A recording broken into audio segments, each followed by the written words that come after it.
Bonsoir à tous, bienvenue, le sommet de cette édition d'information. Le simulateur tarifaire, un outil révolutionnaire de la communication électronique au Bénin, c'est pour mieux évaluer les tarifs de communication à la découverte du simulateur tarifaire dans un instant. La désertification et la sécheresse déstabilisent le bien-être de 3,2 milliards de personnes. La dégradation des terres nuit à la nature. La restauration de ces terres, la meilleure solution pour la sécurité alimentaire. L'élevage des ruminants au Bénin est basé sur l'exploitation du parcours naturel. De ce fait, il serait peu productif. La sédentarisation est-elle un atout pour les éleveurs béninois? Un élément de réponse dans ce journal.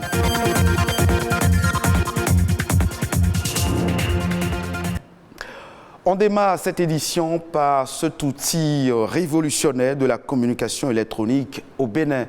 Il s'agit du simulateur tarifaire, un outil qui permet aux consommateurs de faire une évaluation du budget alloué aux services de communication électronique en fonction des offres commerciales des opérateurs. Rodrigue Bababito et Monique Torrent nous le présentent. Suivons ensemble. Les services de communication électronique ne sont pas des biens ordinaires où le choix est aussi aisé qu'on pourrait faire le choix d'un bien ordinaire juste en connaissant son prix. Cette particularité du marché des télécoms est la raison de la mise en place de ce portail web, la plateforme du simulateur tarifaire. Le simulateur tarifaire, c'est une réponse à toute l'information qu'il faut apporter à un usager des services de communication électronique pour pouvoir choisir. Vous avez votre ordinateur, vous tapez le lien https simulateur.bj et vous avez accès à une plateforme où vous avez toutes les informations concernant les produits et offres des opérateurs. Vous l'avez également à travers une application mobile que vous pouvez télécharger sur Play Store. Le simulateur tarifaire fait son apparition pour assurer une meilleure protection des utilisateurs des communications électroniques. Ce responsable d'une association de consommateurs en apprécie son fonctionnement. Je suis basé à Boubé-Kalani par exemple. Je prends le débit que je veux, d'accord? Je choisis n'importe quoi. Je vais simuler pour moi ce que ça va me générer comme information. Vous voyez la même offre que j'ai choisie, identifiée, selon les opérateurs, quelqu'un a 26 060 francs, et l'autre a 25 000, et l'autre a 27 000. D'accord. Je fais mon choix. Si, selon ma bourse, je n'ai que 25 000, je fais mon choix sur les 25 000. Maintenant, après l'utilisation, je verrai si vraiment j'ai le débit requis. Pour lui, c'est un outil de régulation longtemps recherché. Sa présence fait naître des obligations. Le simulateur, indirectement, fait pression sur les opérateurs pour le respect de leurs obligations. Ils ont l'obligation d'être transparents dans les offres. Vous nous dites par exemple qu'avec 100 francs, je peux communiquer pendant 2 minutes, alors que je mets l'appel et ça bute. Si la qualité est impactée, ça veut dire que le coût n'accompagne pas. Cette innovation béninoise est une première dans la sous-région. Le simulateur tarifaire ne signifie pas la fin de la veille du consommateur. Il faut rester vigilant et adresser ses plaintes en cas de préjudice subi. La lutte contre la désertification est aujourd'hui un défi mondial. Oui, la sécheresse et la désertification font parfois peser des risques irréversibles sur la biodiversité, les sols et la végétation. Elle entraîne une réduction de la biomasse qui recouvre le sol et une diminution des capacités de croissance et de reproduction de la végétation. Quelles sont alors les causes de la désertification et comment y remédier? Élément de réponse dans ce reportage. Contrairement à l'opinion répandue, la désertification n'est pas la transformation de la terre en désert. Elle désigne plutôt la dégradation des terres dans les zones arides, semi-arides et subhumides sèches. L'impression qu'on a quand on parle de désertification, on pense que ça concerne les autres. C'est beaucoup plus le Sahel, non. Partout où il y a dégradation des terres marquée par le baisse des rendements des cultures, on commence par parler de désertification. Cette dégradation des terres est liée à divers facteurs. Au nombre de ceux-ci figurent les activités humaines et les variations climatiques. On peut citer l'agriculture à travers les défrichements que nous faisons. Il y a le levage, la surexploitation des pâturages qui sont des facteurs de désertification, les feux de végétation, l'exploitation forestière, toutes les actions mal conduites de gestion de ressources naturelles conduisent indéniablement à la désertification. Le Bénin n'est pas épargné par le phénomène. Selon une étude que le laboratoire des sols et des eaux de l'INRAB nous a fait en 2016, nous avons plus de 90% de terres qui ont une faible fertilité bas à très bas dans la Liborie, dans le Borgo. Maintenant, dans le Zou aussi, nous sommes à plus de 90%. Et c'est un peu dans la région des collines que la situation est moindre. Mais là, nous avons les sols qui ont de très basses fertilités, qui sont à 60%. Selon les scientifiques, la désertification prend une ampleur croissante et est jugée assez inquiétante. Quand le sol a une fertilité basse, automatiquement le rendement de la culture, malgré les investissements, est bas. Nous allons aggraver la pauvreté, nous allons aggraver la situation alimentaire et nutritionnelle de la population agricole et on va se retrouver en insécurité. Et pourtant, ce phénomène n'a rien d'irréversible. Des solutions existent. On doit utiliser les intrants chimiques, mais à un niveau minimum.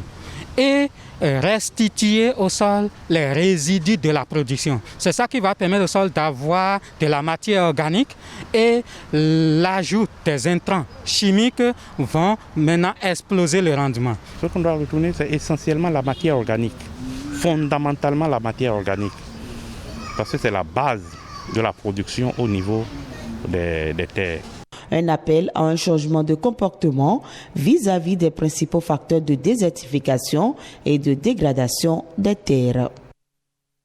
Le Bénin dispose depuis quelques mois d'un haut commissariat à la sédentarisation des éleveurs. Une décision pour mettre fin aux dégâts occasionnés sur les cultures par les ruminants. Le haut commissariat a en particulier en charge de moderniser les systèmes d'élevage, de définir et mettre en place la politique de la sédentarisation des éleveurs. Marcel Ouidantor, enseignant-chercheur à la faculté des sciences agronomiques de l'université d'Abomey-Calavi, nous éclaire. Sédentariser les éleveurs vient du constat que la mobilité, ça veut dire la mobilité des troupeaux béninois du nord au centre et au sud, et aussi l'arrivée des transhumants venant d'autres pays crée beaucoup de conflits. Conflits liés à la concurrence autour des ressources, notamment l'eau et les fourrages. Je ne vois que des avantages. Ça permettra d'abord un meilleur suivi des animaux du point de vue alimentaire, santé, parce qu'on sait où ils sont et on peut connaître leur effectif, on peut mieux les suivre. Et l'avantage aussi, si c'est une famille, dans cette mobilité, il y a la perturbation de la scolarisation des enfants qui peut être réglée. Il y a aussi des problèmes de santé et aussi la participation à la vie citoyenne où dans la mobilité, les gens échappent à beaucoup d'actions. Quand on parle de sédentarisation, il y a des actions complètes. Il y a des actions concrètes. La toute première, c'est à travers le projet PROCER, où sur une surface de 1000 hectares, nous allons expérimenter quelque chose autour de 50 éleveurs qui serait un modèle. Le même modèle qui est là-bas à Gogounou sera dupliqué dans 42 autres communes et avec ça, on pourrait passer à une généralisation. L'espace, le Bénin en a. Parce que quand on sédentarise les gens, on peut améliorer les cultures destinées à les nourrir. Et donc, on peut cultiver sur une petite surface quelque chose que les animaux pourraient rechercher sur de grandes surfaces. On peut l'avoir sur une surface plus réduite. C'est une très bonne initiative. Il faut que les aménagements suivent. Je sais que pour le projet PROCER, c'est bouclé et c'est une réalité. Mais pour généraliser, il va falloir plus d'investissement.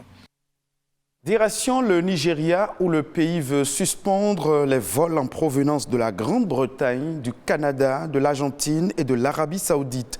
L'annonce a été faite par le ministre nigérien de l'Aviation. Raison évoquée, la propagation rapide du variant Omicron. La mesure qui serait mise en œuvre cette semaine intervient en représailles à des mesures similaires prises à l'encontre d'Abuja ces derniers jours. Vous savez, le Nigeria, comme plusieurs autres pays africains, a été placé sur la liste rouge de plusieurs pays européens et américains. D'après l'OMS, les mesures de fermeture tous azimuts des frontières ne sont pas la solution pour faire face efficacement au nouveau variant Omicron. Voici à présent d'autres informations qui ont marqué l'actualité internationale. C'est dans Eco Inter, présenté par Héloïse Winato.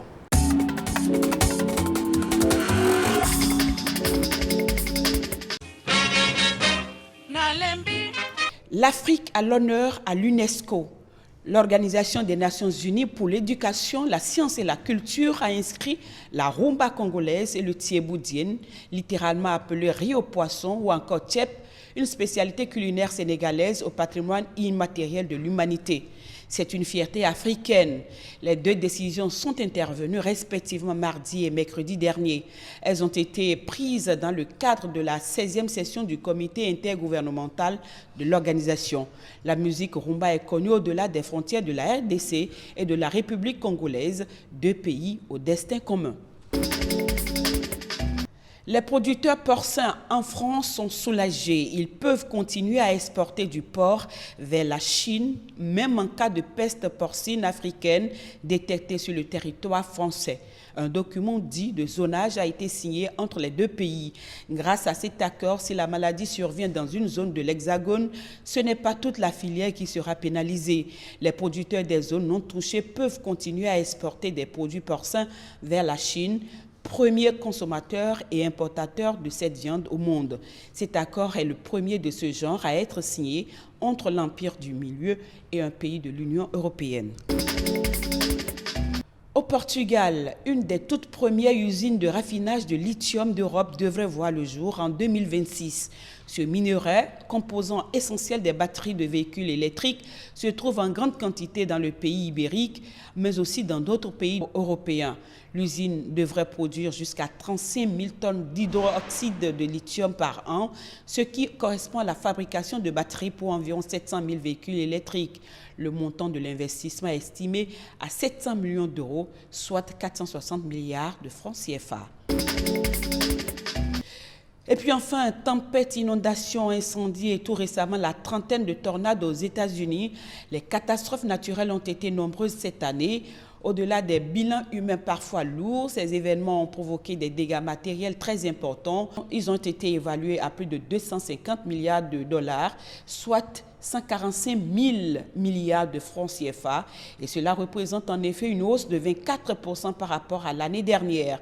Ces phénomènes sont dus au changement climatique, d'où un intérêt croissant pour la prévention. Des actions drastiques et immédiates doivent être menées pour réduire les émissions de gaz à effet de serre.